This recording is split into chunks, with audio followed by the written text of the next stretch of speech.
नमस्कार, मैं नीलिमा सिन्हा अपने चैनल में आपका स्वागत करती हूँ। आज युग्म कोर्स में MSO 003 विकास का समाजशास्त्र में एक क्वेश्चन लेकर आई हूँ। उस क्वेश्चन को प्रश्न का उत्तर देने का कोशिश करूँगी। आज का प्रश्न है, भारतीय संदर्भ में वैश्वीकरण के सामाजिक आयाम की जांच करें। एक बार फिर से पढ़ देती हूँ। भारतीय संदर्भ में वैश्वीकरण के सामाजिक आयाम की जांच करें। अब उत्तर देती हूँ।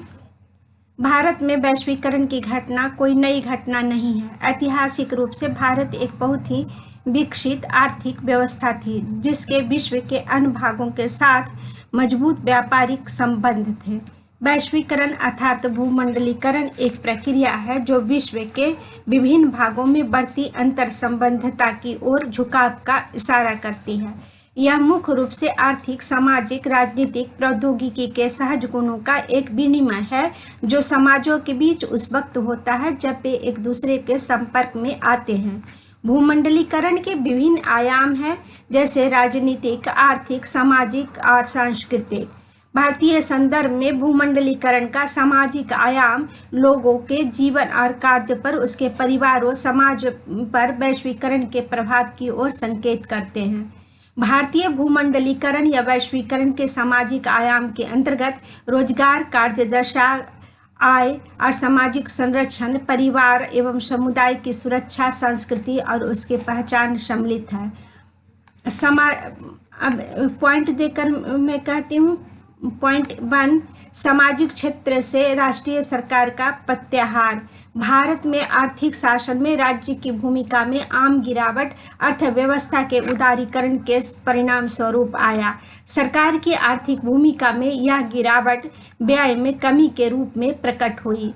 सार्वजनिक व्यय में भारत का सरकारी खर्च 60 के दशक में 11% और 70 के दशक में 7% की दर से और 80 के दशक में 6.46% की दर से बढ़ा, लेकिन 90 के दशक में घटकर मात्र 4.7% वार्षिक ही रह गया।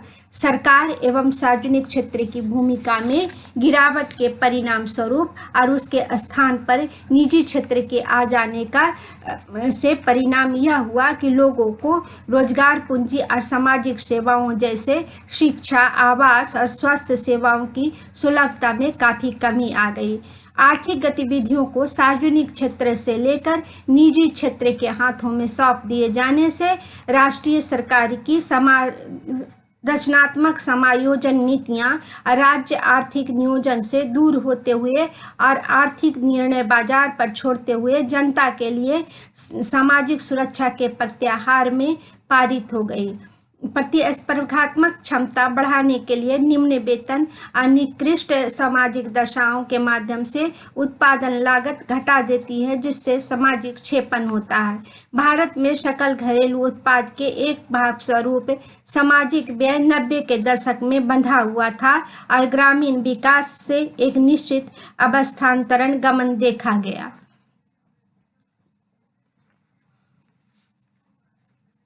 पॉइंट 2, श्रम सुधार और हरासमेंट श्रम कल्याण। राज्य उद्यमों को विनिमय तथा निजीकरण उन विकासशील देशों हेतु सहायता पैकेज से जुड़ी प्रतिबद्धता के रूप में अंतर्राष्ट्रीय वित्त संस्थानों द्वारा लागू संरचनात्मक समंजन कार्यक्रमों के और आर्थिक उदारीकरण के तीव्रीकरण हेतु मुख्य घटक रहे हैं।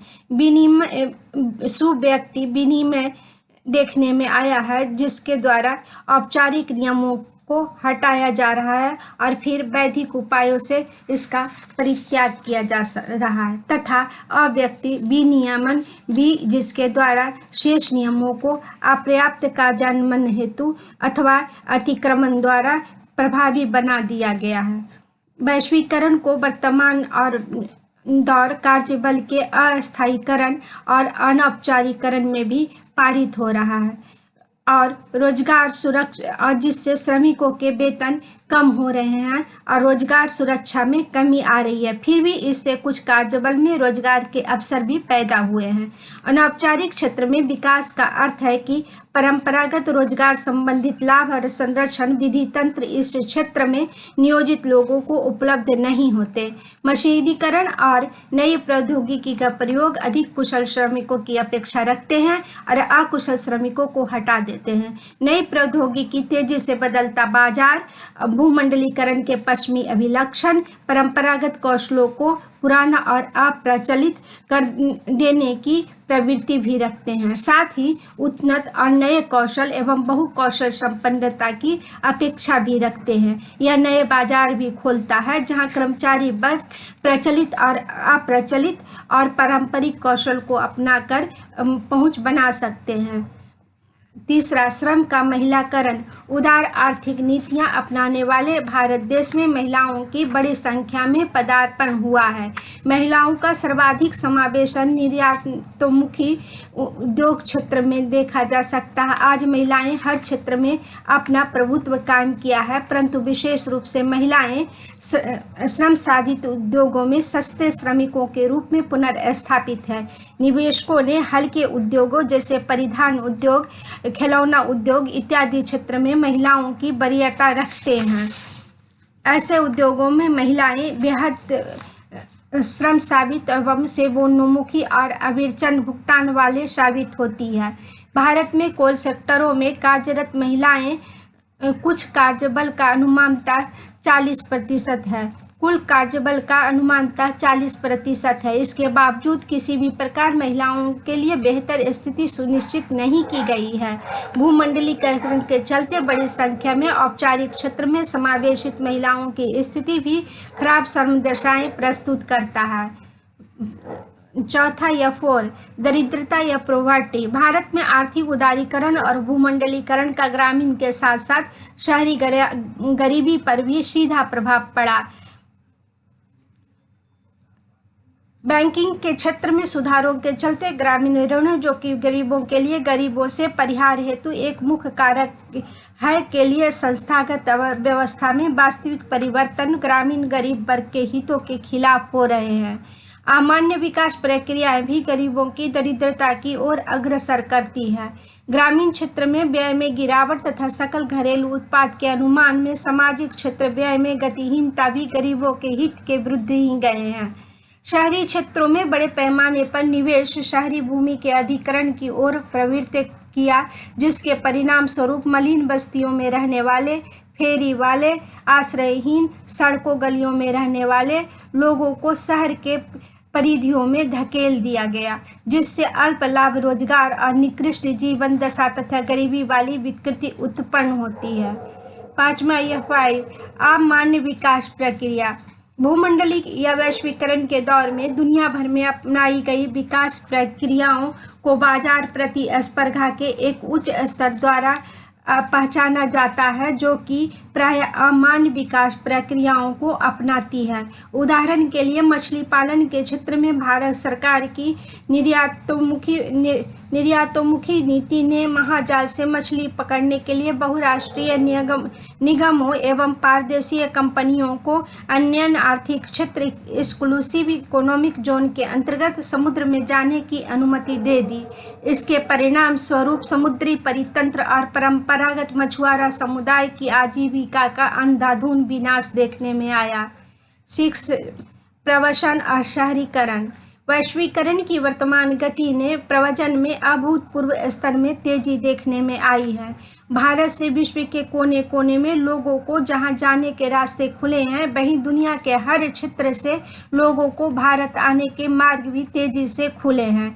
भारत के आंतरिक प्रवसन में शहरीकरण आवाजाही के लिए एक मुख्य प्रेरक शक्ति है, क्योंकि शहरी क्षेत्र ग्रामीण लोगों के लिए अनेक आर्थिक अवसर प्रस्तुत करते हैं।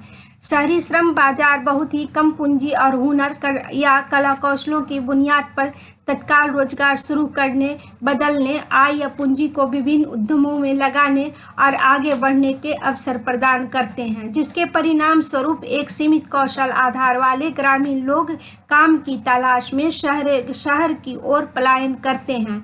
भारत में लोग खेतीबाड़ी से परे जा रहे हैं, क्योंकि बड़े पैमाने पर आर्थिक सुधार, जहां रियायतों की कटौती और खाद्यान्नों के खाद्यान्नों के जिला कारोबार की समाप्ति ने छोटे किसानों को व्यवसाय से बाहर कर दिया है। ऐसे मामले में उनके सामने विकल्प भी यही बचता है कि ऐसे स्थानों में चले जाएं जहां बेहतर आर्थिक अवसर उपलब्ध हो।